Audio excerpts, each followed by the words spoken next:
so many individuals, it was abuse, neglect, self-survival as a kid, that you might look at them and say, you're engaging in prostitution, but when you peel back, what choices did you have? It's like you found a path to survive.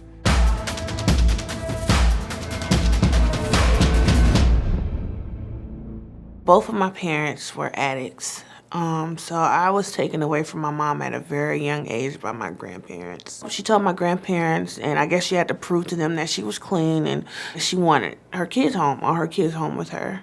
So my grandparents and I felt like it was a good idea, and I wanted to meet my siblings, and I just wanted to be a family with my mom. But that was very short-lived for me. Within a year, my mom relapsed because of her addiction. I was sold to her drug dealer to cover her debt. It was dirty. He ripped my clothes off of me. It was rape. I didn't want to do it. Because that was the first time that I had been introduced to anything other than being loved. When I was raped when I was 5, afterwards, it was like, like something normal. I just went on with my childhood life. And also at the age of 9, the same thing, because it happened once. So then it happened again.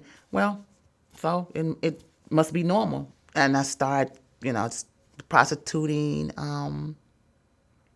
dancing at a strip club, go out and, sell my body, because I thought that was the way, because of what my life had already been. In our work serving adults, and we've served over 1,700 women through our emergency safe home now, the most predominant factor that we've seen is a history of sexual abuse that predated the trafficking.